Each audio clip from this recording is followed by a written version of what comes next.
Hello. तर आपण बघणार आहोत याची भाजी. हे काय माहिती आहे ना, हे आहे केळफूल. तर ही केळफुलाची भाजी मला खूप आवडते आणि आता गरमीचा हे दिवस आहेत आणि त्याच्यात ही थंड भाजी खूप छान, म्हणजे ही भाजी थंड असते शरीराला. तर हे साफ करताना पहिलं हे काढायचं, त्याच्यानंतर हे काढून घ्यायचं आणि याच्यामध्ये आहे ना, याचं खोललं की याच्यामध्ये हा दिसतोय, हा त्याला नर म्हणतात, म्हणजेच मेल असतो आणि तो शिजत नाही म्हणून तो काढून टाकायचा. आणि हे एक असतं ना त्याचं आवरण, हे काढून टाकायचं, हे वालं हे काढून टाकायचं आणि हे भाजीसाठी घ्यायचं. चला, हे आता वरची कवर्स मी आधी काढून घेते, म्हणजे त्या जे फुलं असतात ती वेगळी करून घ्यायची, साफ करायला बरं पडतं म्हणून ही अशी वेगळी करून घेते.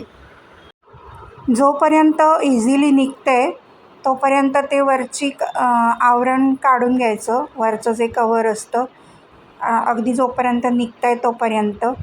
आणि बाकीचं मग ते कोवळं, हे कोवळं आहे, हे असंच घ्यायचं. हे चिरायला, हे काय साफ करायची गरज नाही कारण हे सगळं कोवळं आहे. आता हे झालेलं आहे साफ करून. आता हे चिरूया. हे आता साफ करून झालं आहे. आता हे असं चिरायचं.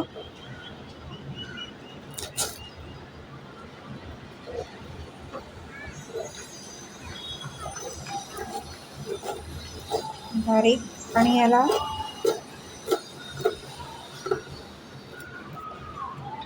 आणि हे या पाण्यात घालायचं, कारण ह्याला चीक असतो ना, म्हणून मी ह्याचं पाण्यात घालायचं आणि रात्रभर पाण्यात ठेवायचं. तर हे पण मी चिरून घेते. हे बघा, हे काढून टाकलं, हे टाकून द्यायचं आणि हे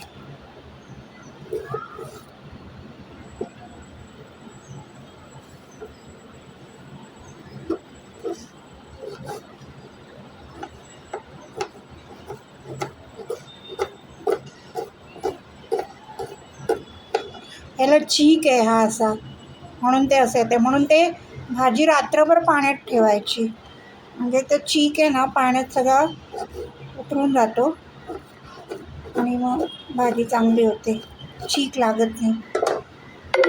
पाण्यात टाकून ठेवायचं.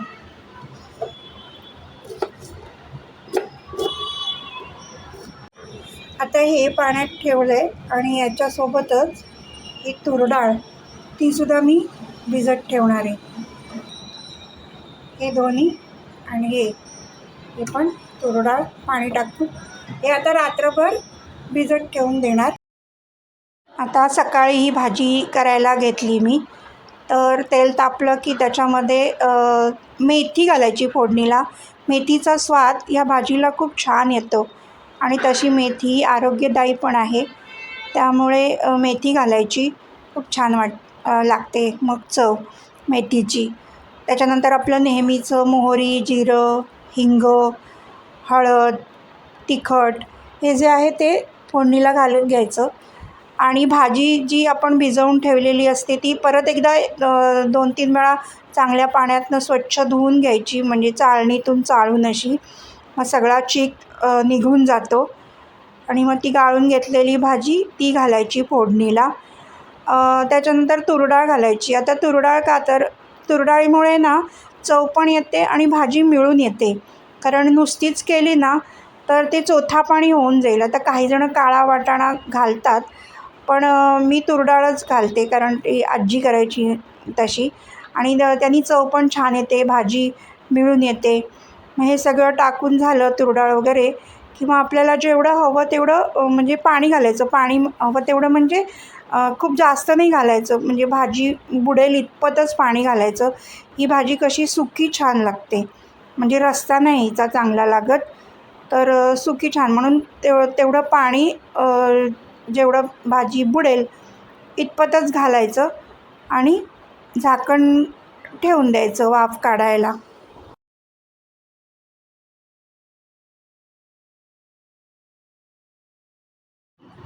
आता भाजी शिजते तोपर्यंत मी हे विळीवर खोबरं खवणून घेते भाजीत घालण्यासाठी. तर माझ्याकडे विळी आहे आणि त्याच्यावर मी असं हे खोबरं खवणून घेते.